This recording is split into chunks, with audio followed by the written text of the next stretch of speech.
Coming up on episode 313 of Wheel Bearings, we've got the Toyota Supra manual, the BMW X5M Competition, Tesla Model 3, Range Rover, Mercedes EQB, a wrapped Lightning, a Nugget camper, Right to Repair is back on, and Chevy Blazer EV Pursuit, the Kia EV5, all that and more coming up next.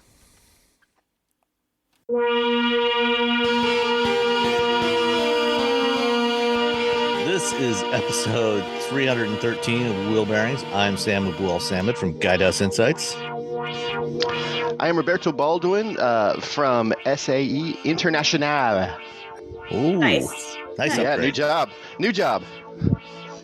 Hopefully this one lasts more than a couple of weeks. No, I'm going to be at this place for a very long time. Good. And what about you? Who are you? I'm Tanya Gazdik, and I'm joining as a guest since Nicole Wakeland could not be here this week. And I am from Media Post, Towards Auto, Girls Guide to Cars. Woo! And as you mentioned, Nicole is off somewhere. I'm not even sure where she is this today. I can't remember. She didn't say. She just said she was traveling, and so not sure exactly where she's at. But it's the busy fall travel season. Yes. Is it fall?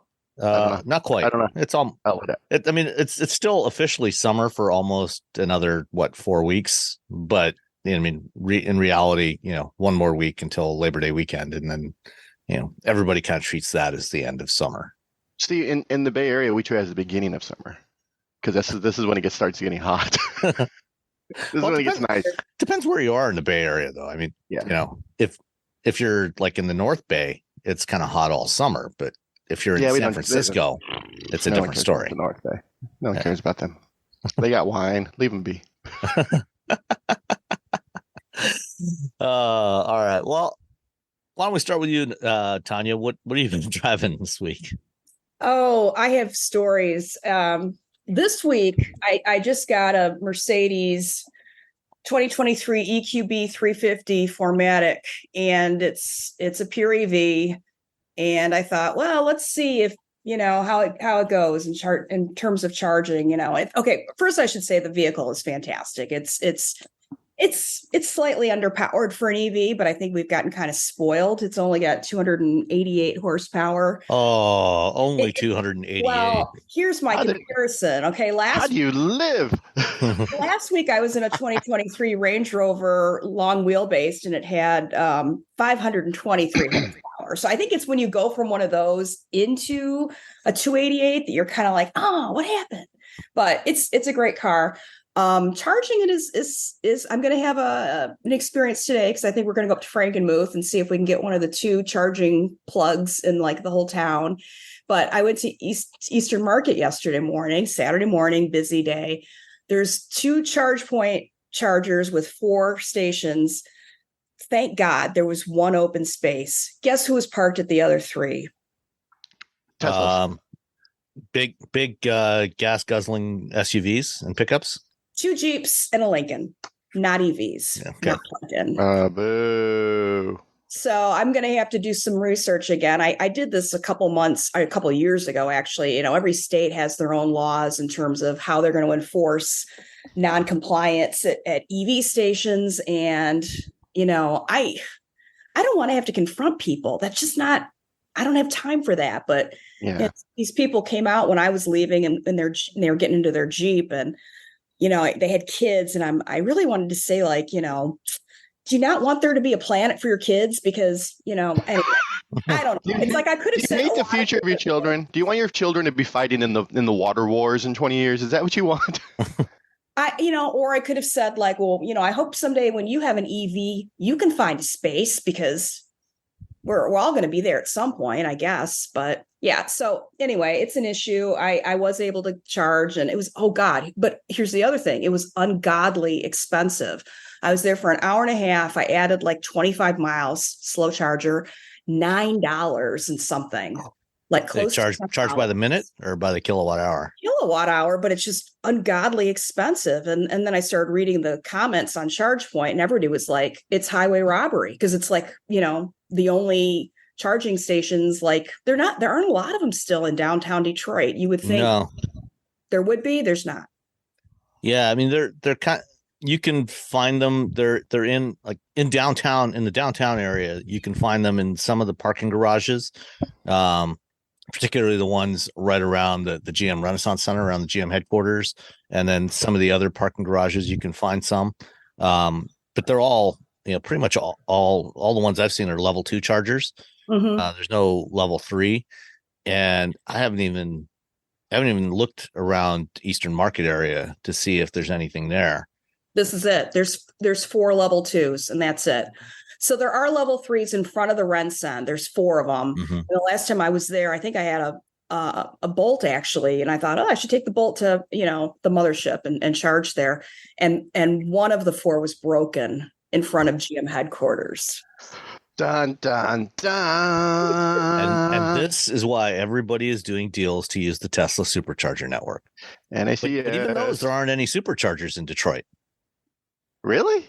Not in the downtown area. I don't. Not in downtown. They're at Meyer grocery stores. Yeah. So there is one at 8 Mile and Woodward, which is technically Detroit, but not. It's like on the. It's not downtown. No. There's technically one in Detroit. It's like on the border, of Detroit. Oh, yeah. 8 Mile is the northern city limit of Detroit. 8 Mile Road. Yeah. So anyway, that's my life. So tell us more about the Mercedes.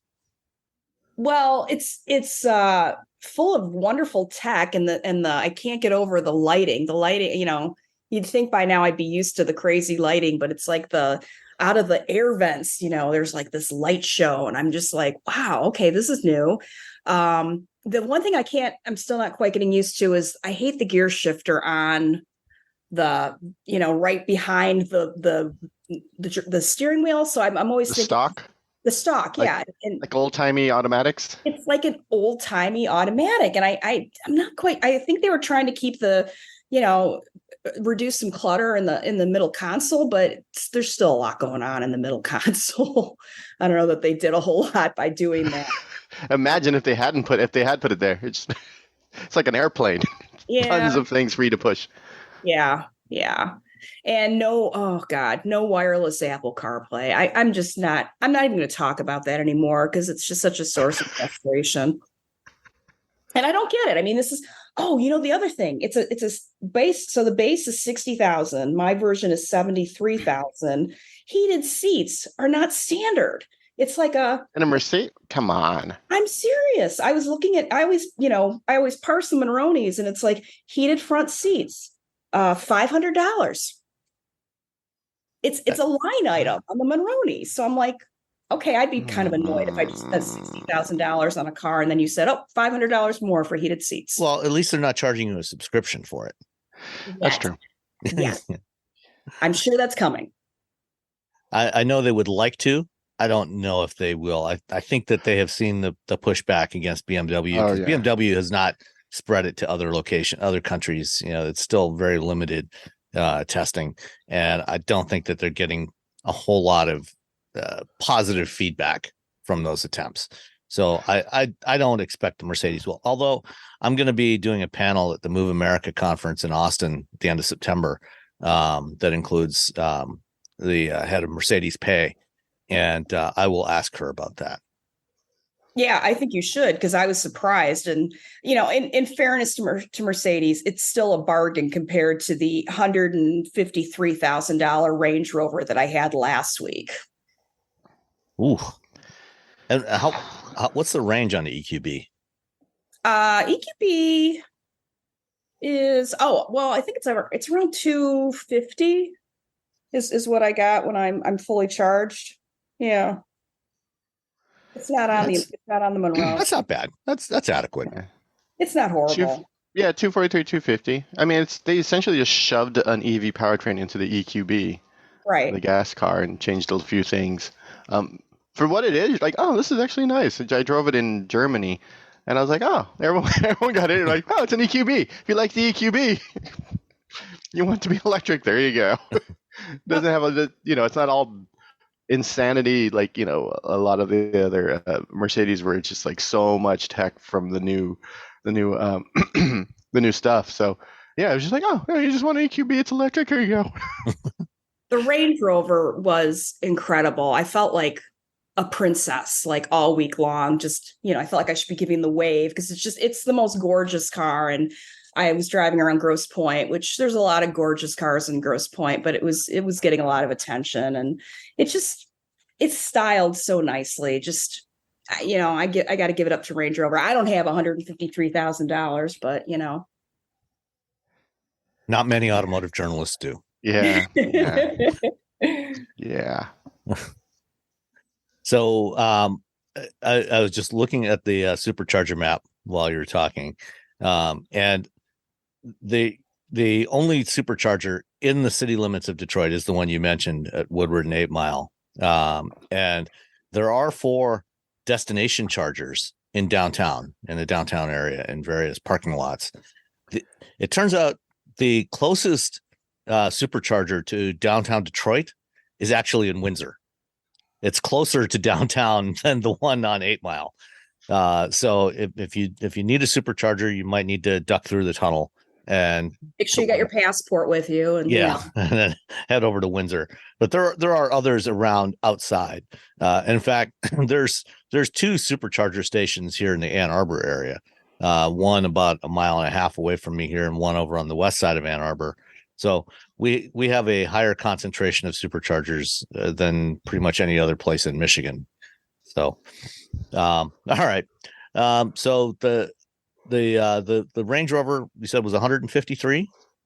That was, yeah. I mean, base price is $135, but oh my God, the stuff this had on it, $3,500 for the most beautiful 23-inch bespoke silver wheels that you've ever seen. $3,500 for wheels. I just thought that was a lot. I mean, that's not cheap, but we've seen more expensive wheels than that.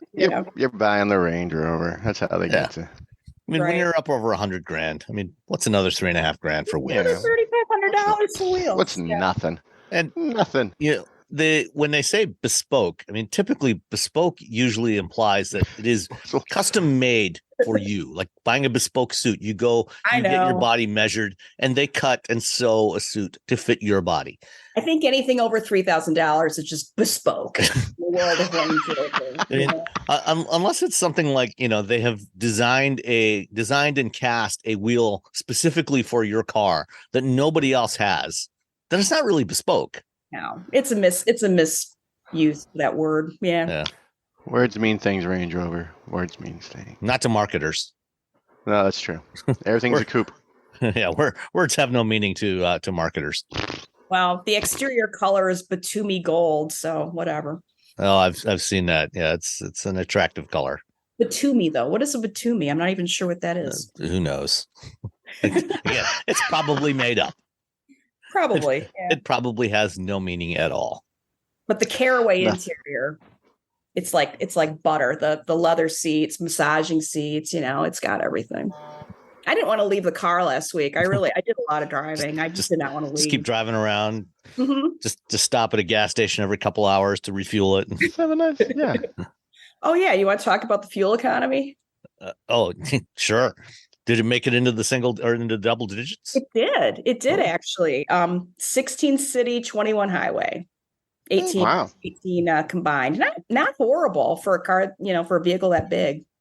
Is that the supercharged V8? Yes, it is. Okay. Yes, it was. For 523 horsepower, it better be, right? Cool. Yeah. All right. Anything else on the Range Rover or the EQB? Not yet. I got to spend some more time in the Mercedes, and today I'll be doing that this afternoon, putting a couple 100 miles on it. Excellent.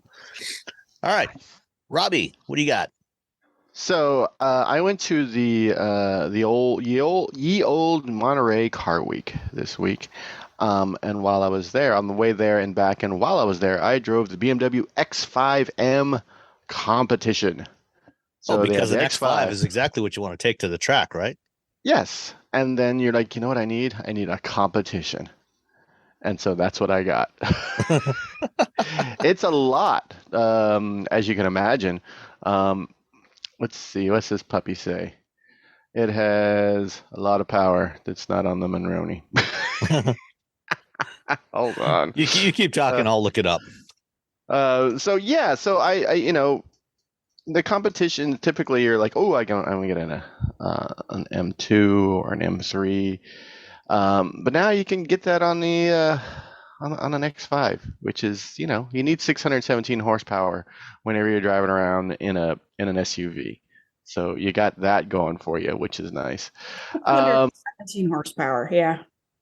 Yeah, why not? Why not? Yeah, I got in the car and I was just like, okay, I got to drive this thing to Monterey from my house. And I was surprised at how well the steering is super tight and really nice, like much better than I anticipated. I know it's an X5M competition. I know that's the whole deal is, you want to be able to, technically take it on a track, I suppose. But yeah, no, it did really, the cornering was really nice. As much as you can chest cornering driving on the freeway. And then once you're up in Monterey Car Week, everyone brings their supercars and their Porsches and their whatnots, and then we all just sit in traffic. So it's good times. Kind of like the Dream Cruise in that respect. Yeah, you're like, I got this crazy car. Sitting in traffic, looking at the adaptive cruise control, hopefully. Yeah. No, I didn't have adaptive cruise control, actually. Which, X5 competition, you don't need adaptive cruise control when you're competing. I gotta ask you a question though. Since this was a competition, did it have the BMW seats with the extra crotch support? It did not have extra crotch support. Oh, okay. It just had regular seats, but they were also they had a massage. So there you go. That's all I really cared about. Especially if you're sitting in traffic. Yeah, for a long time on the way there, on the way back, and then while you're just cruising around. Overall, no, I really liked it. Actually, is it too much power? Could you just get an X5 and be fine? Yes. Could you just get an X5M and be fine? Completely. Could you? But if you want to throw down a big chunk of change, the starting price on this vehicle is $122,300. The vehicle I took delivery of, $141,445. So, yeah, it's a lot. It had the executive package, which means it had the heated and cooled cup holders, which is sort of like my favorite thing, by the way. Just like I want to be able to put my soda in there and then hit cold, and it just keeps my soda nice and cold instead of 2 hours later. It's sort of so you could go light on the ice, so you're not watering it down. Yeah, and just have the cup holder keep it cold for you. Yeah, and if you drink warm drink, if you get I got a chai and I put that in there and it stayed nice and warm. So who cares about anything else this car did? That's all the reason. That's all you really need. I mean, yeah, sure, it's got 600 plus horsepower. I don't care. It's got a heated and cooled cup holder. Yeah, but the executive, it's $3,100. But you also get front and rear heated seats, so everyone's butts are nice and cool. Are nice and warm, and then it has the front massage seats. What else? What other crazy things you had? Bowers and Wilkins sound, always nice. The driver's package, $2,500, which I don't know, a bunch of stuff probably. Yeah, no, I mean for Car Week, it fit right in. To be honest, you want something that's sort of crazy, over the top. I've gone to Car Week and Integra, and a Urus. And a Ford Contour. I rented a Ford Contour one year because that's the only car I could get because the fleets, because Car Week is here, the fleets are all used up because they're given out to journalists and executives and marketing people, and so the fleet manager's like, I got nothing for you, man. And so I ended up renting a Ford Contour and then going to events with Maserati and Lamborghini and Mercedes. Perfect. The valets, because you end up going to people's houses that they've rented out, and they park the car somewhere else. And so the valets are like, oh, okay. But hey, you scratch it? I don't care. What color was it? It was this like urban green. It was almost the like Isle of Man green metallic? No, I think it's actually urban green. I think that's what they're calling it. It's a different green. It's not the bright green? No. It's literally looks like Let's see if I can find the. I'm pretty sure it's called Urban Green. I wonder if that's an individual color. Yeah, An actual bespoke color. Isle of Man. No, I don't see it. I don't see it on here. Oh. There. Well, at least it wasn't one of the 3 shades of gray that they offer, or 2 shades of black. Oh yeah, it's called Urban Green, and it costs $5,000. Okay, so it is kind of bespoke. Yeah. So it's a it looks very close to like a military green. Like if war had broken out, they would have I would have been. So you could have camouflaged it somewhere. Yeah, I could have just got a little dirty and been fine. It has a 4.4 liter twin power turbo V8. It's got a 48 volt mild hybrid, so you can just sort of take off. That's always kind of nice. It's M2 all-wheel drive, Apple CarPlay, wireless, so you can just wireless charging, so you can just keep your phone in your pocket if you're just driving down the street to pick something up from the store, which is always nice. So we have that in our Hyundai where it's wireless, so I just get in the car and I drive in and it'll just bloop, pop up and play music for 10 blocks, and I don't have to take my phone out of my pocket and find a charger, plug it in, and shove it somewhere. So, no, it's a good car. 15 miles per gallon combined. 18 highway. I was getting about 14.8. I think is what I ended up at the end of the time. So the Land Rover or the Range Rover was positively thrifty by comparison. Yeah, it's a thrifty. They weren't stomping on the accelerator though on their way back to after getting stuck in traffic to go to do a thing. I was very busy last week. I had the car show, then I had to leave the Range Rover event, and not the Range Rover. I'm sorry, the Rolls-Royce event, and drive directly to Alameda because my band was playing a show, and then there was all this traffic because people kept getting in accidents, probably because of the car show, and I just barely made it on time. So when I wasn't stuck in traffic, I was driving fast. I was driving fast, not quickly. So yeah, BMW X5M Competition. Again, if you are someone with a lot of money and you still need an SUV for whatever reason, for kids, and just the X5M just isn't cutting it for you, and you demand over 600 horsepower, you can get the competition, and everyone's going to have a good time in the car, except for people who are naturally nervous when they're in. Or prone to motion sickness. And then I flew to Pittsburgh for the new job, and I had to rent a car. And it turns out the cheapest car you can rent at Hertz is a Model 3. Mm-hmm. So I drove the Model 3 for the first time in quite some time, probably 5 years. It's very weird because I remember when this vehicle came out, I didn't give it a great review, to be honest. I was one of the first people to get it, and Tesla was not very happy with me for not giving it a great review. But I had a lot of issues with, some of the safety elements of the fact that I had to dig through folders in order to get to the windshield wiper, stuff like that. So I got into the car, and one of the big issues I had was they were telling me, well, it has auto wipers, so you don't need access to the windshield wipers.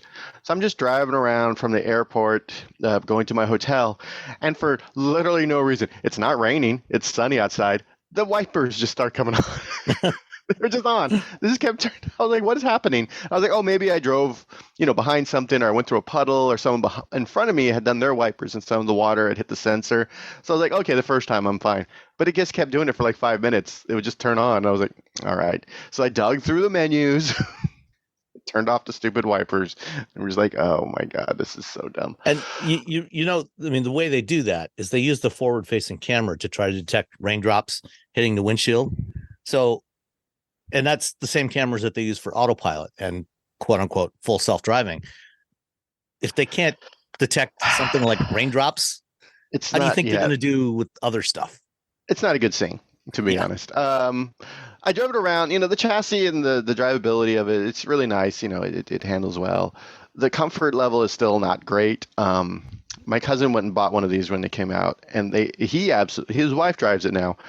He absolutely hates it just because it's uncomfortable. The kids, their children refuse to go on road trips in it just because it's uncomfortable, especially in the back. I drove around. The seats were cushy, but like not comfortable. Does that make sense? Like a bad lazy boy, like an off-brand lazy boy recliner. So kind of soft and mushy, but not really they're supportive where they need to be. Yeah. So they felt sort of soft and mushy and not really that supportive. If you're just driving around town, that's fine. If you're going on a long road trip, which is, kind of one of the reasons you would get a Model 3 is because you have that, that really great Tesla charging network. So you can do a road trip without, pulling your hair out or, creating some sort of spreadsheet to determine where you could park or just using a better route planner, that app, which is really helpful. They have a new version of this coming out sometime at the end of this, well, they're going to announce a new one. Eventually. Yeah, sometime this winter or fall, I hear word on the street. And so we'll see if they've fixed a few things. I just want a dash cluster. I don't know why that's so hard. I'm disappointed. At least if you're not going to put that, head-up display. Yeah. Like Volvo, their new inexpensive EV doesn't have a dash cluster or head-up display, and I'm like, come on. At least VinFast has the head-up display. Yeah. You want to be outdone by VinFast? Is that what you're looking for? Apparently. So yeah, Model 3, you can get them pretty. I think this one. I'm looking at the $40,000 is it's the rental special, so whatever the cheapest one they could get. Yeah, other than that, if you're driving around town, it's a good little car. You're just gonna get kind of irritated with, especially if you become accustomed to buttons. And it's really interesting because when it came out, it's like the EQS. They came out almost in a vacuum because there wasn't really much else out there. There was the Bolt was out, and then the Leaf had been out, and the Leaf was kind of boring. The Bolt was, it was for the time you're like, oh my god, this is pretty good. And then this came out, and just you're like, oh, this, it handles really nice for this much money. Okay, fine.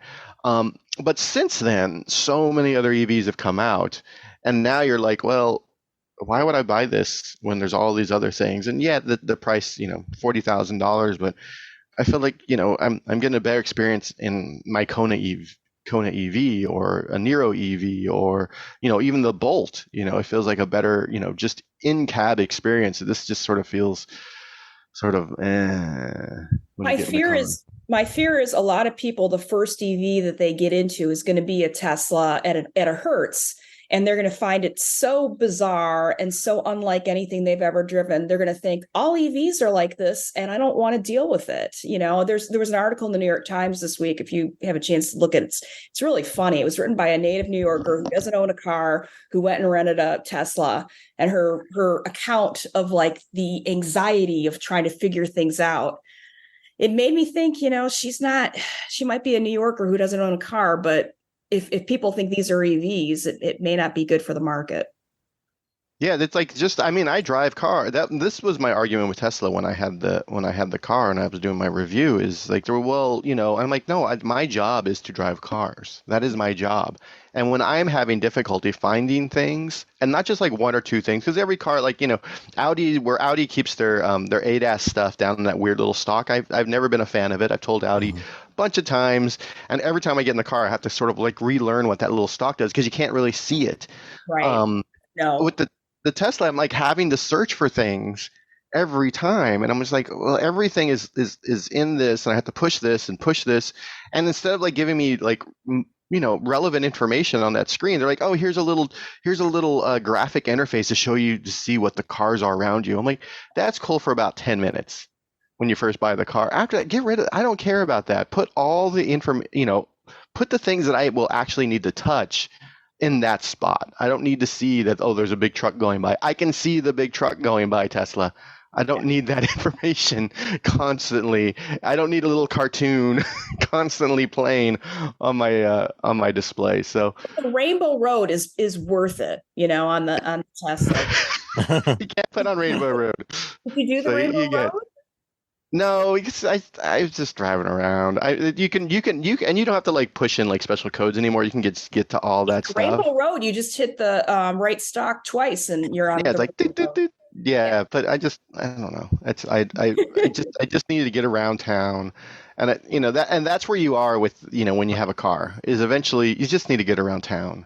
You just need to do your stuff. You need to get to work, and some of the like sort of the goofy things. I'm just like, all right, fine, have your goofy things. I think the in-car dog thing is really smart. I think the fact that only Rivian has like added that is sort of bonkers to me. The fact that Subaru doesn't have it yet is weird because they're all about dogs and love. So Right. yeah, Tesla Model 3. I know the Tesla fans are going to be angry with me.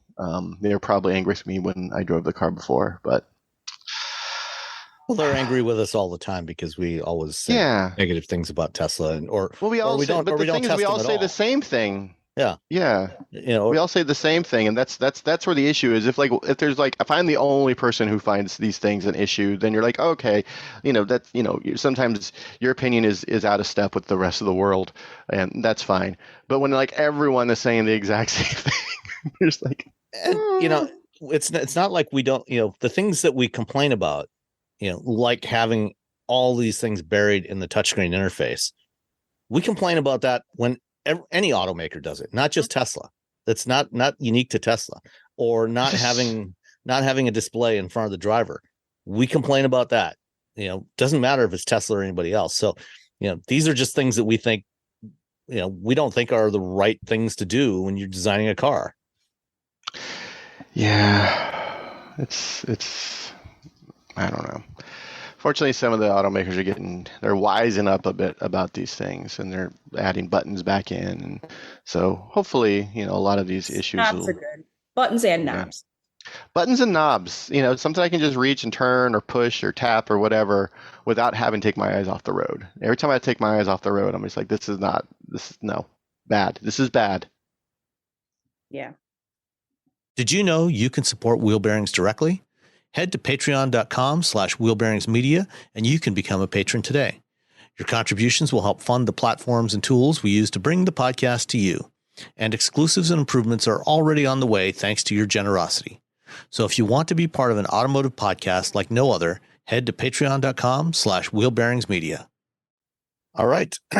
Well, I had the Toyota Supra, GR, or I should say the Toyota GR Supra, because it's not just a Supra, it's a GR Supra. And I like this. Well, first of all, this was the first one that I've driven that had a manual transmission. Nice. I've driven the Supra before with an automatic, but this one last year for 2023 model year, they added the option of a manual transmission. And that's something you cannot get in a BMW Z4, which happens to be built on the same assembly line and shares its platform with the Supra. So if you like this platform and you want 3 pedals and a shift it yourself transmission, the Supra is the way to go. The one I had was the premium, the Supra 3.0 premium. It has twin turbo twin turbo inline 6-cylinder 3-liter engine, 382 horsepower, 368 foot-pounds of torque. And I repeat that I believe that of all internal combustion engine form factors, the inline 6 is probably the ideal. It is torquey and powerful and smooth and it sounds great. And I really love the powertrain in this thing. The shifter was also great, nice slick shifting, nice clutch pedal feel, good, take up, right kind of in the middle of the travel. So I really enjoyed driving this. One thing that may annoy you is that, they call it an intelligent manual transmission, which means I'm confused by that. So basically it means it has rev matching. Okay. Okay. And this is not a new phenomenon. There are other cars that have this. The Nissan Z has rev matching, but the Nissan Z has a button on the console that you can press to turn rev matching on or turn it off. And if you don't really need rev matching when you're cruising through the Target parking lot. Right. And if you don't want rev matching, if you want to, be challenging yourself to, try to get that perfect shift every time, sometimes you want to turn it off. There's no way to turn it off that I could find in the Supra. So you know, Mm. overall, I like the design of the Supra. I like the kind of the curves and everything. I think if they would just get rid of the fake vents, and the front wheel, in front of the rear wheel arch and on top of the front fenders, and just kind of smooth that over and just have it solid sheet metal, I think it would be much better. But I like the proportions of it, and if they could just smooth that out, I think it would actually. I think people would be much less annoyed by the design of the Supra. But one complaint I do have about it is sitting in it, especially after you've driven the Z, which is probably its closest direct competitor. 2-seat rear wheel drive sports car, coupe, is visibility in the Supra is really quite bad. Because the way the roof line is going forward, it's kind of a chopped roof, so it's got a fairly small greenhouse, and on the sides, the sides of the roof kind of curl over, so you've got fairly short side windows. So when you're at an intersection, you almost always, at least here in Michigan, where most of the intersections have traffic lights that are kind of strung diagonally across the intersection. So they tend to be a little closer to you. You have to lean forward to see the lights, things like that, which is kind of annoying. And if you're going to be driving briskly, it's a good idea to have some visibility of what's around you, and visibility Seeing things. Yeah, visibility out of the Supra is not great. So even though the Z4 doesn't have a manual, if I was going to buy this platform, I think I'd probably go for the BMW, just because it's convertible. But actually, I think I'd probably choose the Nissan Z over this, just based on visibility, being able to see out of it. Mm-hmm. Another reason I would choose the Z is the Supra has, when you get in it, you can clearly see the BMW heritage, the BMW parts, because it's got the iDrive infotainment system with their center controller, which I'm fine with that. But for some reason, the Supra does not have support for Android Auto. It has support for CarPlay, but not Android Auto. And I haven't driven the current generation Z4, so I'm not sure if that one has it. I know other BMWs all have Android Auto support. So that also was kind of an annoyance. And of course, the Nissan Z does have support for that. It does. The Supra does have, some Brembo 4-piston brakes, front and rear. So good solid brakes. I was good with the ride quality. The handling felt really good. It was a decent audio system, 12-speaker JBL system. The options that were on this thing, it had the driver assist package for $11.95, and because it's a manual, it didn't have any adaptive cruise control, just standard cruise control. Blind spot monitor, rear cross traffic alert, and parking sensors. $1,200 for cruise control and blind spot monitor, cross traffic alert. Just what? It's a little steep. But this is basically a BMW, so kind of BMW pricing. This one also had carbon fiber mirror caps for $925, because you need those carbon fiber caps on your mirrors, on your side mirrors. If your mirrors aren't carbon fiber, why are you even doing on the road? I know. So, I think I would probably take a pass on those. All in, the Supra, the GR Supra 3.0 premium manual transmission came to $59,040, which is it's a fair bit. You can get the Z Performance Pack, or whatever the branding is. The higher, the base Z starts at $40,000, and the performance version, which still has 400 horsepower, is $50,000. So you're looking at almost $10,000 more for this one versus a Z. And the Z has more cargo space in it.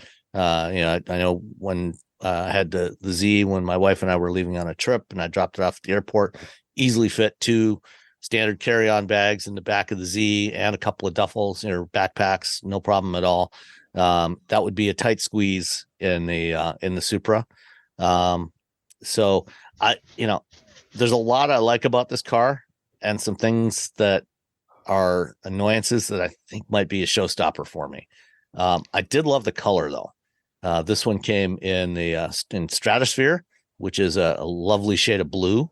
And the Supra for 2023 at least offered 5 color options, including Stratosphere, Nitro Yellow, Renaissance Red, and then a black and a white. And who cares about those? So 3 of the 5 colors were nice bold colors. So that's a good trend. I want to see more of that. More bold colors. So that is the 2023 GR Supra. The 24 model, largely unchanged, but the base price has gone up by about $900. So it's a little more expensive. And the base price, you can also get the Supra with a 2-liter 4-cylinder turbo, which starts at $44,640. The standard, the non-premium 6-cylinder starts at $53,600. And then there's also the A91 MT, which adds a few other bits of carbon fiber here and there. Starts at $59,445. So that's the Supra. A lot of things to like, some annoyances, but overall, it's good sports car. I'm glad it exists. When you get in the Supra, I'm like, this car should be in a convertible. And then you remember it's a Z4. Yeah. Like I got in and I'm like, this car would be just like 2 seconds. I could just make this into a convertible. And then you're immediately reminded, the other car is a convertible. If it was a Z4, if it was available as a convertible, then most of my complaints would fall away. I could live with it as a convertible. Yeah. But I can't see. It's hard to see out of. I can now. Yeah. All right. So let's get into a few of the news items of the week. Of course, the single biggest news item, of course, was the launch of the Ford F-150 Platinum Black. Platinum Black. It's a matte black finish on an F-150 Lightning, and it's not even painted. It's actually wrapped. For an extra $7,000, they will wrap your Lightning in matte black finish. It's kind of badass, but my question is, I've heard, wraps are not a big thing here in Michigan. They are in California, so maybe Robbie can speak to this. But my car's wrapped. Is it okay? They're harder to maintain, right? I mean, you can't go through a car wash. Well, I mean, my Miata is wrapped. I wouldn't take that through a car wash anyway. So I just wash that by hand. Okay. So this is going to have to be washed by hand, probably. Not necessarily. I don't think so. I think, they probably did this, in such a way that, it's probably going to be fine with a car wash. Although, with a big truck like this, a lot of car washes won't fit anyway. Yeah, it's just going to be like, bloop, bloop, bloop, bloop, bloop, back up. And then everyone else has to back up. And now you've just created a problem. You know what I like, not to hijack the conversation, but I'm going to anyway. I like when people, that spray on bed liner that people can buy. They just spray the whole truck that. They just spray the whole truck, the spray on bed liner. And I'm like, I enjoy that. That means you're like, you know what? I'm going for it. I'm trucking. I'm doing truck things with my truck. Buy an old beater truck and just spray the whole thing in that stuff. It probably adds like 100 pounds of weight to a truck. I don't know how much that stuff weighs, but I'll see that, and you touch it, and it's all like gristly and like hard. It's like it's almost like feeling granite, like some not the shiny granite, but granite out in the wild. And I'm a big fan of that. So if they had made this into that, they're like, hey, the stuff we put in the spray on bed liner? Yeah, we just did the whole truck. The new Ford F-150 Lightning, kick it if you want edition.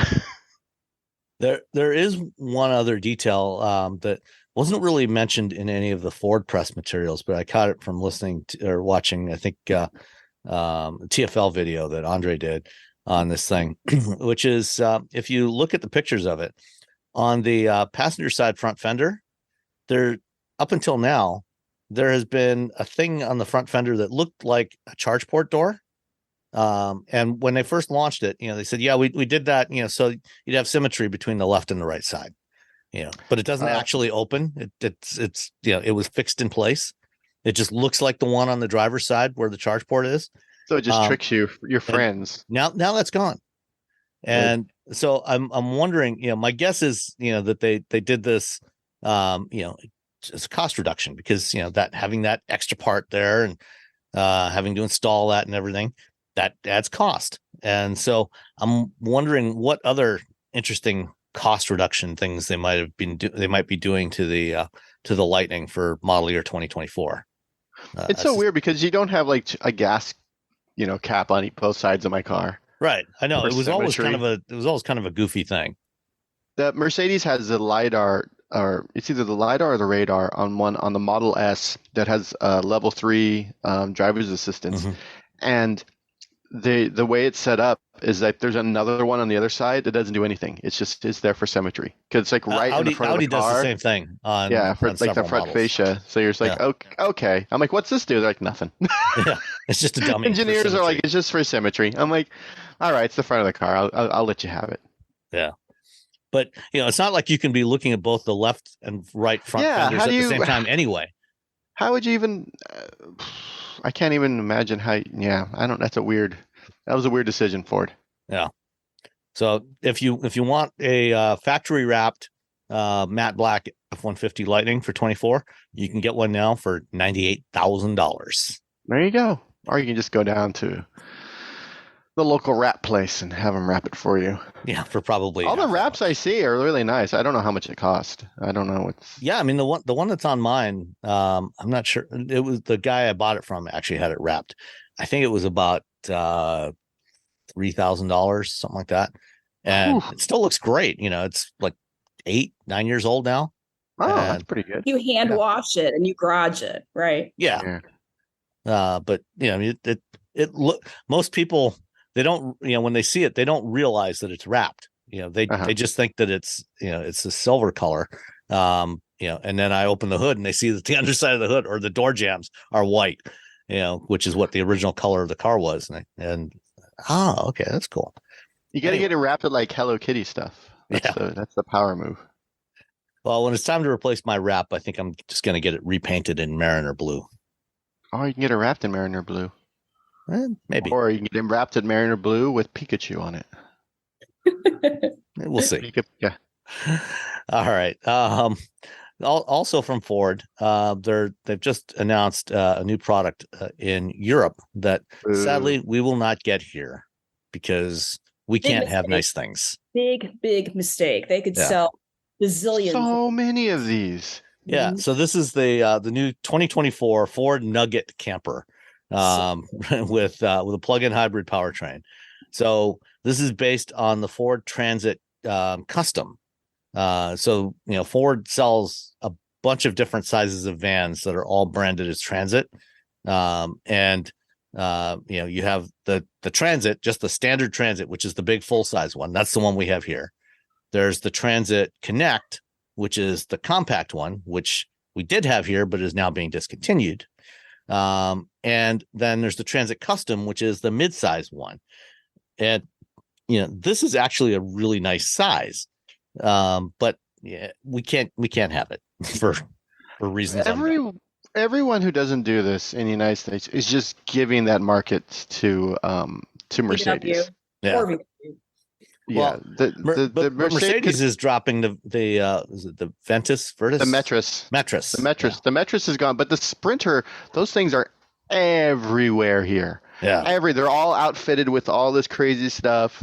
And there's nothing between that. There's like you can buy an old VW bus, you can buy an old van again, or wait for the new one. Wait for the new one. Well, apparently they're now saying that they're not going to do it's too expensive. Camper here. It's too heavy. That's what it was. Buzz, yeah. Yeah, for that's too heavy for whatever reason. But The PHEV for, I think this thing starts at like $83,000.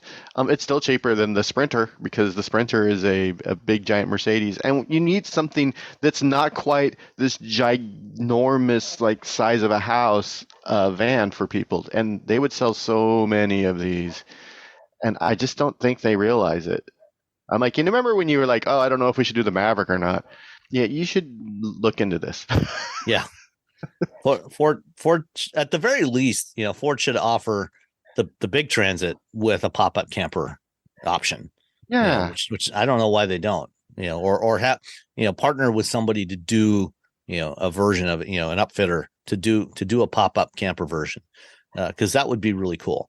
But there's a lot of little bespoke companies that'll do all this, but the fact that you could just get one direct, some people just want to buy it and go do things. Yeah. Mercedes deal with and I think they have a deal with a couple upfitters. Upfitters, yeah. There's one like 2 doors down from my house. Neighbors have it. I'm like, man. I know. When last year when my wife and I were out there vacationing, in Sonoma, we saw the Sprinters, overlanding Sprinters everywhere. Or various Sprinter campers, everywhere, driving up and down Highway 1 and all everywhere over that area. We're silly with them. Yeah. All right. Next up, a few weeks back, we talked about, we've talked about before about the law that was voted in by voters in Massachusetts to require for right to repair that required automakers to open up their telematics systems to enable customers to take their cars to independent repair shops and have them diagnosed over the air through the telematics system, which dealers can do now. Most automakers have this. You can do remote vehicle diagnostics on your car. If a light comes on, it can tell you what the problem is. But they've never opened this up to independent repair shops. So Massachusetts voters voted in late November 2021 for an amendment to their right to repair law that would require manufacturers to do this. Once that was passed, Subaru announced that they would no longer offer telematics on their cars sold in Massachusetts, which is kind of crazy. And a month or two ago, the National Highway Traffic Safety Administration said, we don't think that automakers should comply with this because there could be security problems, which is a real issue. If you're opening up your telematics system, this is a system that can not only read information from your car, but it can also send commands to your car to do things potentially. And NHTSA initially said, we don't think automakers should do this. But now they have changed their mind and they've given approval. So automakers, I think, are still fighting this. The Alliance for Automotive Innovation, which is usually kind of the opposite of that, is I think is still fighting this. But the federal regulators have said, nope, go ahead. We've looked at it. We don't think that there's going to be a problem here. So if you're in Massachusetts, you'd be able to get your things, get your car remotely diagnosed with through the telematics system going forward. All right, let's talk about the Chevy Blazer EV police pursuit. Now, Tanya, you had originally, when the Blazer was announced last year, I think you put in a reservation for one, right? And I already asked for my money back. Right. Because you won't be able to use your CarPlay in there. No, that's not why. I'm having problems with GM, but that's like a whole nother show. Oh, okay. Well, Chevy is now the first automaker to officially offer a police pursuit package on one of their electric vehicles. And that's on the Blazer. Last year, Ford they brought one of their Mach-E GTs to the annual Michigan State Police testing program, which they do every September. They test all of the police rated vehicles for various performance and other criteria. And they just took a stock Mach-E. They didn't make any changes to it. They wanted to see how it would perform against the other cars, and it didn't do great because of issues with motors and batteries overheating and other stuff. Now Chevrolet is the first to actually offer an official police package for the Blazer EV. What do you think about this? I think it's going to be my next speeding ticket. They're not going to see it in my rearview mirror on I-96. I've already said that, but it looks like, I mean, I guess the thing is the Blazer versus they wouldn't do it with the Equinox EV because it doesn't have the performance that the Blazer is going to have. And they obviously need to be able to go fast. It's probably the biggest thing. And an EV, it's going to be, I think, and it's going to be reasonably priced compared to a lot, I think the other problem with Ford is it was going to just be too expensive. They haven't really said what the pricing is going to be on the police package. And I wouldn't necessarily count on it being all that reasonably priced, because this is based on the Blazer EVSS powertrain, which is it's about the same price as the Mach-E GT. True. So it's not going to necessarily be cheaper. What Chevy is doing is they are pre-wiring it from the factory for all of the lights and radios and everything. So it's got a different wiring harness from what you'll find in a civilian Blazer. So when they hook up all the lights and all the other stuff that needs to go into a police vehicle, they won't have to do any modifications to the wiring. It's basically just going to be plug and play. So there is that.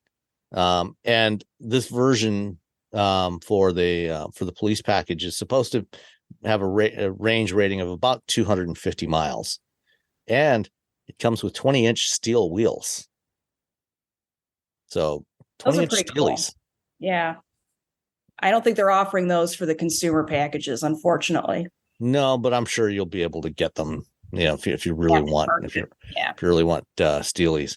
So yeah, you won't, consumers won't be able to order those, from the factory, but you can be able to find something off the internet or somewhere.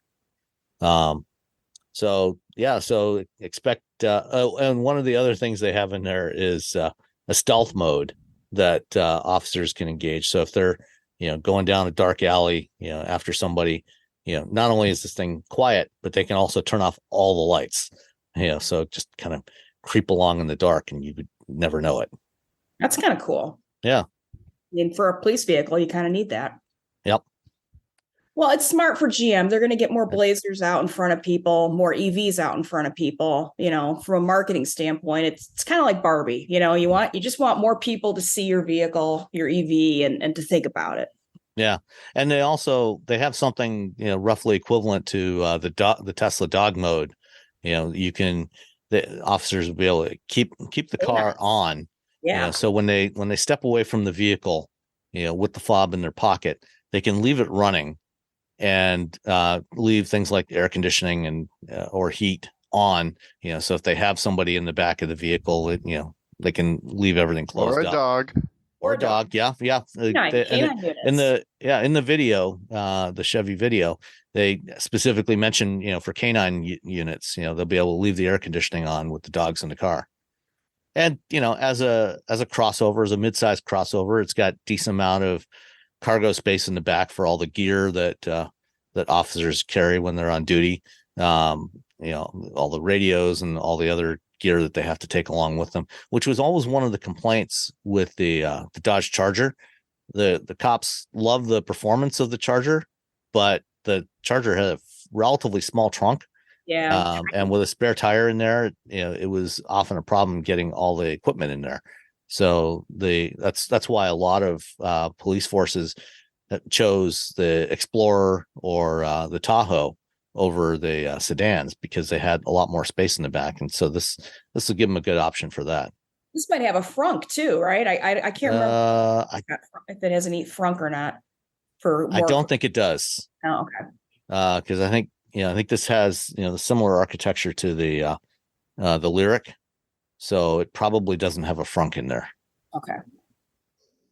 All right. the Kia EV5 is something that we don't know for sure if this is coming to America. I'd say it's probably a pretty safe bet that it will. I hope it does. But it was unveiled this week at the Chengdu Motor Show in China by Kia. Looks a lot like the EV9, but smaller. It's a 2-row midsize crossover, compactish midsize. I found the specs for it, which weren't listed on the Kia media site. But it's basically almost the same size as the new Sportage. Based on the eGMP platform. What do you think about this one? Bring it here. Yeah. The end. I driven the EV9. I really liked it. I'm like, oh, well, this is just a small EV9 for people who don't need, a third row. Bring it here. Bring it Damn here. Jalopnik. I'm getting pop-ups. Sorry. Go ahead. I was trying to look at the pictures and I just scrolled down. Go over to the other link, the Kia News Center link. Okay. That's their global media press page. Yeah. So yeah, it's pretty cool looking, I think. If you look at the picture of the dashboard, the interior, and zoom in on it, you can see that unlike other current Kias like the EV6, this one has some physical buttons under the touchscreen for things like the climate control. So, one of the things that I think a lot of us have complained about on the EV6 and some other recent Kias is that touch panel across the dash underneath the touchscreen for media controls and climate controls that toggles back and forth between the two. And that, is kind of a pain. And they didn't do that on this one. They actually kind of reverted back to some physical controls. There's rockers for the temperature control, the fan speed, the mode, and then there's a little roller switch for volume right in the middle. So that was really nice to see there. I must be the only person who likes the toggle. I once you get used to it on the EV6, I think it's brilliant. You just hit the arrow and then you get whole new control system and it's very clean. And then I'm always turning. Well, it's smart because they updated it, because originally it would just stay on that thing, and you could set. I think you could set it to like media, so you hit it and then it goes to climate controls, and after a moment it goes back to audio. So you're not like turning up the sound, but instead it's just getting warmer and warmer. Right. So they made it better, but I just want a physical button. I just want to a few buttons. To hit something. I don't want to have to hit 2 buttons in order just to make it a little bit warmer in my car, or a little bit cooler. Well, you can use voice command. Hit one button, say I'm cold, and it'll get warmer. Just yell, make it cold. I demand frigid air. One interesting detail on here is if you look at the front seats, the photos of the front seats, they show it the passenger seat kind of wrapping over the center console, so it's almost like a bench seat, except it's not. Because you can't. There's no seat belt there. There's no extra seat belt there, and there's no seat cushion. It's just the armrest, or the center armrest folds up. So I'm not sure why they did this, but it's for your tiny dog. It's not a purse. I mean, for a woman's purse, you can just set it there. There's almost like a little groove to hold it. I don't know. That's what I saw when I looked at it. Well, yeah. I mean, there's that the bin there, which is fine. But I guess why do you need like the seat cushion kind of extending over top of that? It seems a little odd for tiny dogs. Could be. Well, isn't there like an armrest that comes down? Over it. Yeah. There is, which so makes you all have the armrest. So you have the armrest that comes down that has like all your little storage that comes over it, but then you lift it up, and then you just like put your tiny dog, and then you get a little special harness for him, and you connect it to that armrest, and then your little tiny dog can sit up front with you. I think this is as much about design aesthetics as it is functionality. I think definitely they're trying to keep that sort of consistent color across the middle, and I mean. It would have looked weird if it had been matte black or, piano black. Tiny. I'm telling you, tiny dog. Tiny dog. Yeah. That's my final answer. Gives a cushioned area for your tiny dog. Yeah, you put the little armrest They don't have goes to up. sit on the hard It console. locks up, and then you have a little harness and attaches to the little armrest area, and then your little tiny dog can just sit up there with you. Yeah, I mean, I have a harness for my dog. When she See? comes in the car with us, it plugs into the seatbelt buckle. Seatbelt. Yeah, so I hook it up to her regular harness that I use when we're walking, and then plug it into the seatbelt. And wouldn't it be nice if you and your wife could sit in the front seat and then have Daisy sitting right between you with her little harness? She could help you drive. She could help you drive. Yeah. She could bat your paw. She could pat your go wrong. She could change the station on the radio. Slow down. She's like, too fast. Where are we going? What are you in a hurry for? Where's the fire, buddy? Other than that, I really like the design of this, and I hope that they do bring this here. And I'm guessing that we'll probably see it maybe at the LA Auto Show in November. That's a good guess. That's a very good guess. La Auto Show. All right. And it would be a good alternative for Kia in that size class, that is more, like a real crossover-ish SUV, as opposed to the EV6, which, despite being classified as a crossover, it's not a crossover. It's a hatchback, and that's good because I like that. Yeah. All right. Staying with Kia, sadly, it appears that the Rio is going to be no more for the U.S. market. Kia has unveiled the K3, I think, which is their new small car. Which is going to be available in Mexico. It's going to be built in Mexico, actually, for the Latin American market.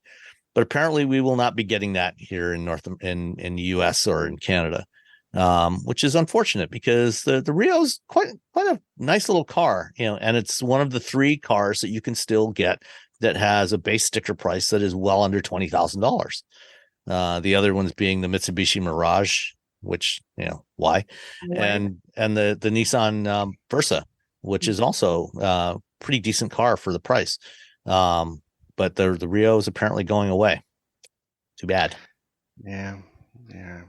Well, people say they complain about cars being too expensive and they want cheaper cars, and then they offer a cheaper car like this, and it's just not selling enough volume to make it practical. So it's like, they got to follow the market.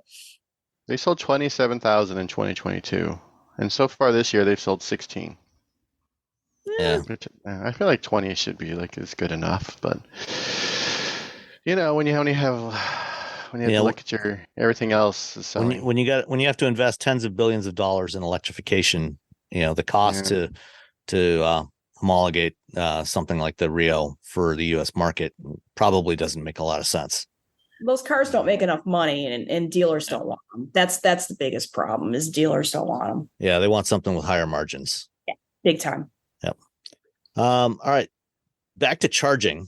Robbie, I know you've tried the Tesla Magic Dock. I have, and I don't think it worked surprisingly well. Have you had a chance to try one out, Tanya? It's still the closest one is Indianapolis, right? So yeah. Indianapolis or Buffalo. Well, you can now get a Magic Dock for home. Tesla has just launched their universal wall adapter, which is, it's their home charger. It's their home level 2 charger, but it now basically has a Magic Dock built into it. So it works a lot like the supercharger Magic Dock, in that there is a built-in adapter for J1772 port, which is what you get on all the non-Tesla EVs. And unlike the supercharger, you don't have to use the Tesla app with it. So if you just pull the cord out, it comes out with just the NACS connector on it, the standard Tesla NACS connector. And if you're charging your Tesla, you can use that. Or if you want to charge a non-Tesla vehicle at home with this thing, there's an adapter built in there, and you just when you grab it, you grab that part of it, and it pulls out, and it's already connected on the NACS connector, and it's latched on there, so you can't pull them apart. And you plug it into your non-Tesla EV, And once as soon as it starts charging, it locks on there, so you can't pull it apart, which is good. And it's gives you an option. So if you have a mixed household with Tesla and non-Tesla vehicles, or you just want to be prepared for the day when everybody is using NACS connectors, you can get these things now through Tesla, through their website. App. I'm on the app right now looking at it. It's $595. Yeah. So it's pricey. It's quite a bit more expensive than a lot of other chargers. Although, if you compare, you get 11.5 kilowatts out of it, though. Yeah, if you compare it to other, 11 kilowatt chargers, they're smart chargers. You can monitor them. They're connected, so you can monitor it with the app and monitor the state of charge and charging speeds and everything. It's actually in the same ballpark. The Autel home charger that I've been testing for a few months now, that one is priced about the same, and that's a 9.6 kilowatt charger. So it's similar pricing to those. And then the standard Tesla wall connector that doesn't have the magic dock, that only supports NACS, that one's $475. So yeah, not that much more, really. Yeah. So, and Tom Malogny did a good video, first test of this, that I'll include the link to that in the show notes. Tom does a lot of good stuff with charging. He knows his charging. Yep. And then one last item is TFL. I want to give a shout out to Roman and Tommy and Andre and Nathan and everybody else at TFL. Roman was nice enough to give us a shout out on TFL Talk last week. And these guys do some great work. They've got the TFL Talk web podcast, but they do a lot of videos every week on a lot of different stuff. They do trucks and cars and EVs and off-road stuff, and bikes and classic cars, some really funny stuff, including the Cheap Jeep series that they're running right now. Roman told me about this last spring. He gave Tommy, his son, Nathan, and Andre a task, gave them each $10,000 budget to go out and buy a Jeep. And whatever they didn't spend out of the $10,000 on the vehicle, they could spend towards upgrades for the vehicle. And the goal was to get a cheap Jeep and take it to Moab and see if it could survive. And they just published episode 4 today, which is their trip to Moab with the cheap Jeeps. Tommy bought a 61 Willys CJ5, which is, that's going hardcore. Tommy doesn't mess around. And you got time for shenanigans. Nathan and Andre both bought Jeep Liberties. Andre got a first gen Liberty and Nathan got a second gen Liberty. Okay, I'm just gonna say the first gen Liberty to me seems like the biggest. The first gen Liberty, which is the mid 2000s, which isn't a great time for American vehicles, to be honest. That seems like the bigger gamble to me. Yeah, although it was also the cheapest. I think he paid like $3,300 for it. Yeah, that's bad. That sounds about right. Yeah. And it only had 200,000 miles on it. So what could go wrong? What could possibly go wrong with mid 2000s Jeep engines? Well, that 61 CJ5 had 4-wheel drum brakes, no locking diffs, none of the fancy stuff. It does have I think 4 shift levers down there, or maybe it's 3. I think it's 4 shift levers, to lock the transfer case and to shift between 4 low and 4 high. You have to go out and lock the hubs. It has manual locking hubs. Yeah. So it's I'll have a link in the show notes to a playlist of all the episodes, the 4 episodes, and there's one more bonus episode coming up. So the Moab episode, like I said, just came up this morning as we're recording this, and then there's one more bonus episode coming about the trip from Boulder, where they're based, out to Moab, towing the cheap Jeeps out there. It's very entertaining, and like I said, Roman and the team do a lot of great work there. So, definitely recommend that you subscribe to their channels and watch their videos. Good stuff. Fantastic. Yeah, and great people too. Yeah, they're good people. All right. let's answer some listener emails. First up, Michael Burns says he asked us in the Discord for user discussion. Now I'm curious if you're hearing anything about this unusual tire problem on Volvo PHEVs. So Mr. Burns in Atlanta asks, this is a hypothetical, which means I'm pretty sure it's not hypothetical. A driver buys a new 2022 Volvo XC60 Recharge. That's the plug-in hybrid. Puts 10,000 miles on the PHEV in about a year. It's shod in Continental tires or whatever OEM tires come with the car. 2-3 days per week, the driver commutes about 70 miles round trip to Atlanta interstates to the office. The driver never gets the tires rotated. And, keep in mind, this is only 10,000 miles. Yet the car has been serviced by a Volvo dealership 2 to 3 times for prepaid maintenance and 1 to 2 times with the PHEV stuff. Upon driving to Florida at around the year mark, the driver discovers that the rear set of Continentals are bald, showing what's underneath the rubber. The driver replaces all 4 tires with Pirellis and is told the following by a reputable tire shop. 1, there's a lot more weight on the rear tires because of the PHEV batteries. 2, the higher torque from the PHEV is going to wear these tires more. And 3, this would not have happened if the driver or dealership had rotated the tires at least once in the last year. Does this sound like a plausible argument? Something about which lax PHEV drivers should be aware. Should the dealership have rotated the tires at least once with Volvo's current warranties and included service, luxury car, nice stuff? Would the Continentals have been some sort of specialty high efficiency tire for EVs or PHEVs that didn't wear as well? Note, the hypothetical driver may also have hypothetically found forum discussions about premature tire wear failure on their Volvo Recharge CVs. So the answer is yes, right?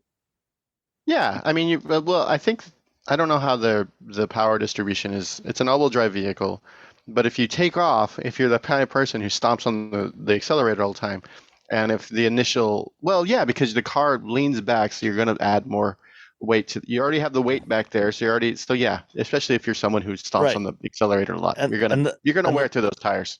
And the Volvos have what is a sort of unusual powertrain configuration.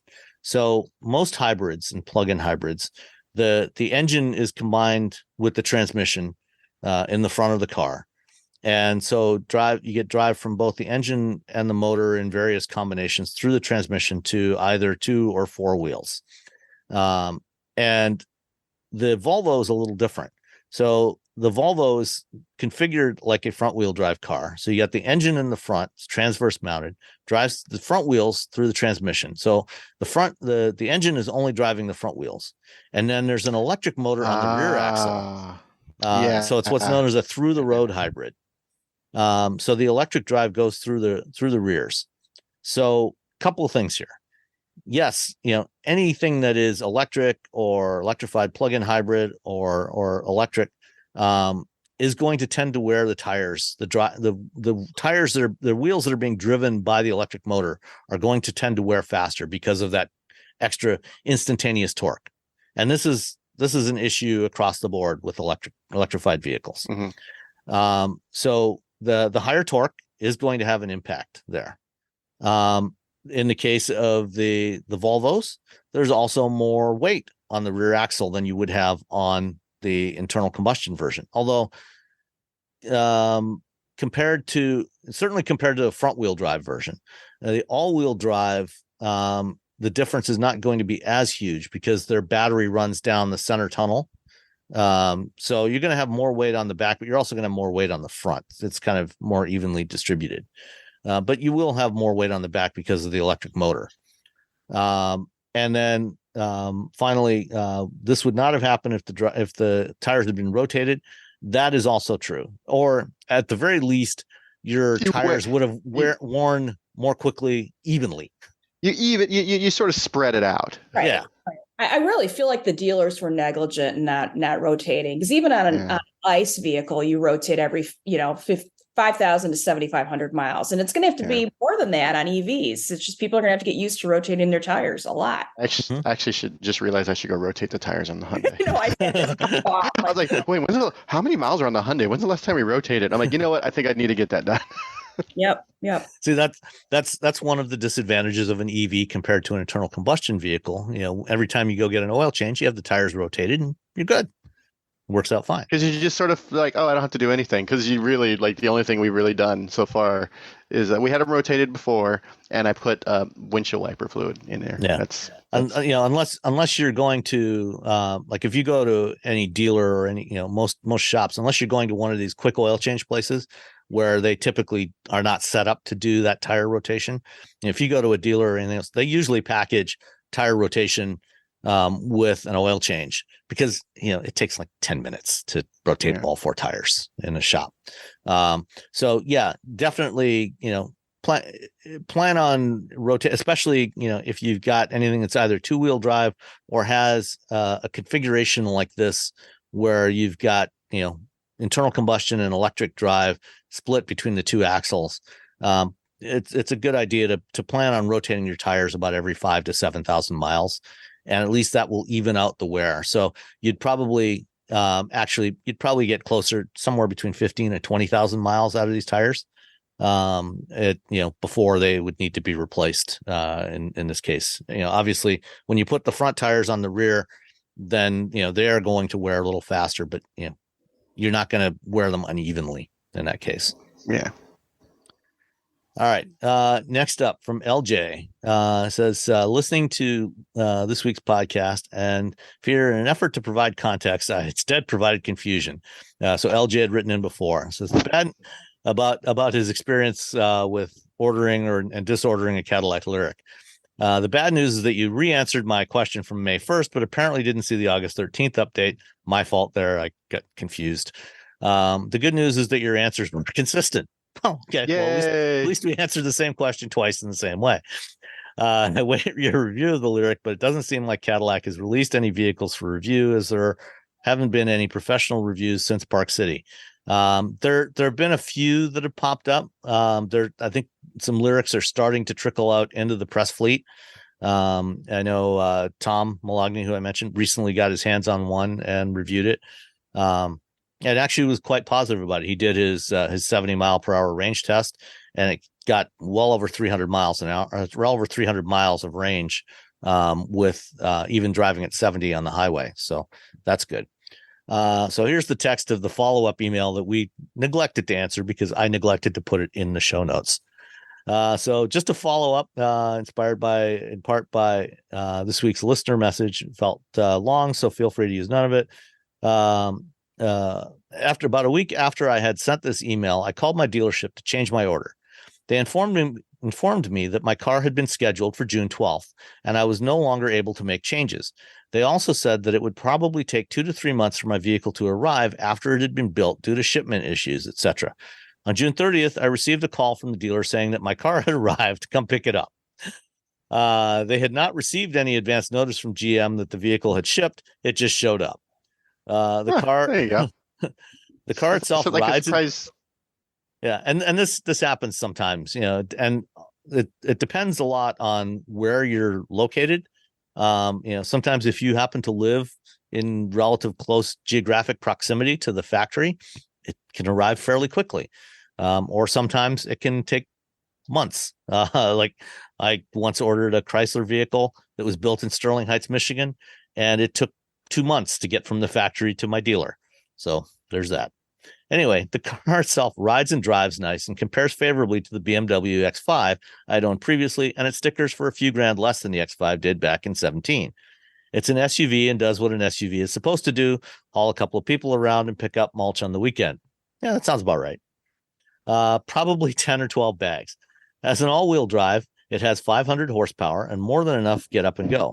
So that means you got a 2024 model, so that's good. While marginally quieter than the X5, the tire noise on certain road surfaces make conversations and auto podcasts hard to hear. Although I was unable to upgrade to the luxury 2 trim, which is closer to the debut edition I had pre-ordered last May, GM, after much wrangling, decided to honor the $5,000 rebate they had given others in my situation. That means that all in, after the rebate and tax incentive, the car came to $54,000, including the $1,395 delivery fee. Turns out that part of the problem with the slow production and the failure to build many 23 debut editions is that they didn't have enough Super Cruise to go around, so the level 1 cars got built before the upscale 2 and 3 level cars were scheduled. That is true. GM was leaving Super Cruise off a number of vehicles where it was optional because they had part of the chip shortage, and on cars like the Lyric where it was standard, that was part of the reason why they didn't build as many, because they couldn't get those parts. It wasn't even on the cars that we test drove in Park City. They had the hardware, but the software wasn't ready at that point. Right. But rather than build the cars without the hardware, they just that was one of the things that led to production delays. One of several things. But anyway, problems. In a month and a half, I've had 3. The front passenger inside door latch did not work properly. It should have been caught at the factory or pre-delivery, but it wasn't. In fact, when the sales guy was saying goodbye and getting out of the car, it didn't work for him. Turns out there's a cable inside the panel and it wasn't seated properly. Ooh, that's not good. Yeah. That's good. And then 12-volt battery failure. This is a biggie and is getting the most attention. It seems to be more prominent on 23s, but it happened to mine 2 weeks after delivery. Apparently, there's a phantom draw on the 12-volt battery, and even with an 80% state of charge, my car would not move. The fix was getting my car towed in and having the firmware on the gateway module updated. They say it was a phantom draw, but I feel that there has to be more to it than that. My car has been plugged in overnight just prior to the failure. Something has to regulate how and when the 12-volt battery takes a charge, and that must have failed as well.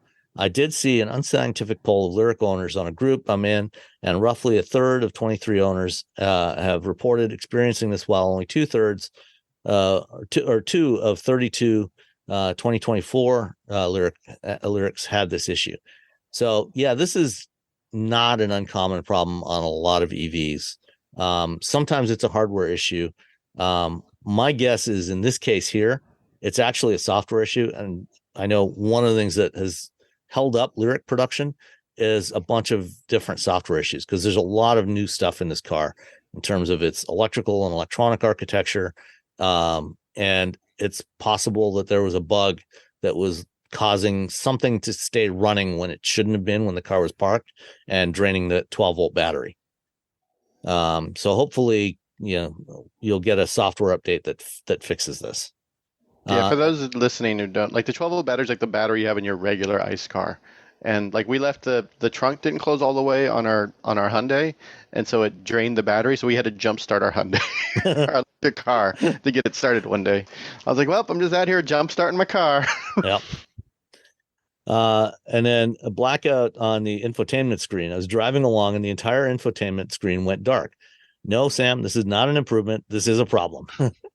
It started working again after the car sat a while, and I see online that this is not uncommon across several vehicle lines at GM. Apparently, you can hold the hang up phone button on the steering wheel for 10 seconds and it will reboot the screen. So this is actually something I certainly experienced back in June of last year when we drove it in Utah. Was various issues with either the instrument cluster or the infotainment screen just going completely blank. That is a problem. It's a real problem because there's so much stuff that you actually have to control through that touch screen. Mm-hmm. And again, this was a software issue. And it sounds like they're still having some software bugs even now, more than a year after production nominally started. So sounds like GM still got some work to do. Mm-hmm. Which may be why they don't want to mess around with smartphone projection, because they got so many other software things to fix. Anyway, issues and opportunities. Every car has things that some people hate and others don't. That's all subjective, but there are a few first world problem things that I feel should be addressed. The garage door opener button is on the infotainment screen behind a menu select. So you have to hit a minimum of 2 buttons to open and close the door. With therapy, I could probably learn to live with this, but the real problem is that most people back out of their garage, and many cars, and the Lyric being one of them, have their own info screen dominated by the backup camera. This means you have to back out of your garage and put the car in park or neutral and then hit 2 or 3 buttons. Not a huge deal, but certainly a bad design.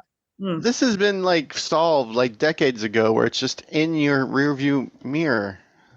But then you actually have to put buttons in there and have wiring for that. And this is one of the things. This is one of the reasons why automakers, you may think it's because they tell you, people want it this way. It looks like the future. This. It looks like the future. This is what people do on their phones. They touch everything. It's not that. This is not why Tesla did this. Well, the first time I got into Model S, I realized there was no buttons in there. It's like, no, those buttons cost a lot of money to engineer. It costs money to assemble that. This is a cost savings thing. Sometimes you got to get multiple different buttons because different languages. It's the whole, And if we just take everything in software and then just localize the software, it's easy peasy. Yeah. Now, apparently not easy peasy. LJ, I don't know what kind of garage door opener you have, but if you happen to have one that has support for Google Assistant and Google Home, what you can do, like I have a Genie garage door opener that has support for that, and so it's set up in my Google Home system, and so I can actually just use Google Assistant to open and close the garage door without touching anything. I just say, "Hey Google, open the garage door." And everyone who's listening to this in their car right now just had their garage door open. Well, no, because it does ask for a PIN number. Okay. No, my phone just recognized me. I was just going to say, please don't say those two words because my home speaker just responded. Sorry about that. But anyway, depending on what kind of garage door opener you have, you may be able to use that as an alternative to futzing around in the screen. The feedback info for EV is really weak. You can find out your percentage of charge and your mileage to empty, but when you charge, it tells you how many miles you're adding per hour. It does not provide any information about kilowatt hours, economy, or kilowatt hour charge rate, all useful information. That's true. I mean, the GM has been a little stingy on providing a lot of that information on their EVs, unfortunately. Doesn't make for a good user experience. No, it was really difficult, like with the Bolt, like trying to figure out how to calculate without a percentage rate. Like I was trying to calculate for my range runs, and I'm just like, what? And then there was, I figured out a way, but it was a pain. Yeah. And then the software provided for specifying preferred charging times is inadequate. It wants me to tell it when I want my car charged, and it will charge it when it sees fit, trying to maintain my preferred window, but it may not be able to. I want to tell it to start at 10 p.m., but not a minute sooner, but there's no way to do that. My electric provider has very low rates from 10 p.m. to 5 a.m. and pretty low rates from 5 a.m. to 5 p.m., but has 3 times the rate from 5 p.m. to 10 p.m. Obviously, I want to avoid those hours, but their settings don't provide for that. So, that's that's a weird. Yeah, they, again, this is something, depending on what kind of home charger you're using, you may be able to program it easier in your charger. Right. Again, that Autel charger I'm using, it does a really good job with that. I can program that stuff in there. So you might want to look at what you have, depending on what kind of charger you're using. Yeah, we did ours. I've programmed ours through our charger, so the charger has the hours. But it's that way, if other people plug into the house, like my brother visits or whatever, it doesn't like start charging at like 6 in the evening, and I'm paying some outrageous amount of money. And the other thing too is you can also, in a lot of the connected chargers, you can see, what kind of charging rate you're getting, how much electricity it's actually putting in through the charger interface as well. So that's another reason why you might want to consider one of those. And then these are all things that can and probably will be addressed by updates, but they're things that make me shudder when I think that they are planning on rolling out their own OS in a year or so. Actually, a lot of that OS is already in your car. They're just continuing to refine it. I was in software development and InfoSec for over a decade. Software is hard. Software is really hard. Secure software is even harder. I've seen a lot of homegrown solutions over the years, and most failed, and they all came in way more costly than expected. VW. It's clear that subscription income streams and exclusive control of user information are driving these decisions, but I think it's time to take a step back and look at what they can do to put the best product out first. Of course, all of this becomes academic if the UAW destroys what's left of the domestic automakers. Regards, Larry. So a lot there to think about. And then we have one more. And this one was from Chinton. It says, thanks for a great show every week. Please keep up good work. A set of questions relating to my son who just turned 15 and has gotten his learner's permit here in Georgia. Ooh. First of all, we should not be giving 15-year-olds the ability to drive. That's just. I got mine when I was 15. Yeah, and I got mine when I was 15. What are you talking about? I only wrecked one car. That's a rarity. Anyway, I had a minor car accident. Well, I actually wrecked the car before I got my learner's permit, but that's not important. You got to start kids somewhere. First question. Do you have any thoughts or tips about the process of teaching a new driver how to drive? We live in the city of Atlanta, so around here, he's only driven at an abandoned mall about 15 minutes from our house. But we have to let him drive on public roads near his grandparents in rural Georgia, where roads are much less busy. Any words of wisdom from you guys about teaching your kids to drive? Example, how long before they should be allowed on busier streets, highways, etc. I would say, keep them on minimal roads until they're at least 25.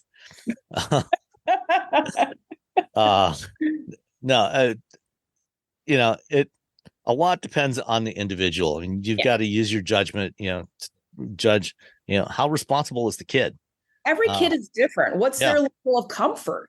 How do they feel about it too? Yeah, absolutely. I would also strongly recommend, getting them into a good driver school, a good driver education program. High school programs, even if they still even exist, usually aren't great. One thing you might want to consider, once they've gotten a little bit more experience, is to possibly even send them to a driving school, like a race driving school.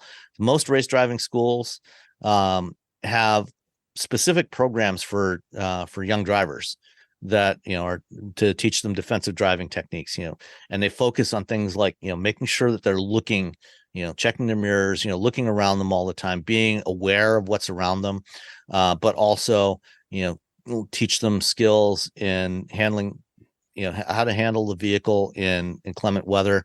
If you get snow or rain, what do you have to do? So they'll teach them skid control, things like that.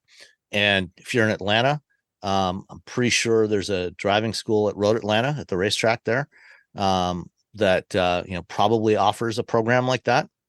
So you might want to consider that. It's not inexpensive, but when you consider the cost of somebody's life, it's probably worth it. So that's something to consider. And then spend as much time in the car with them as you can tolerate.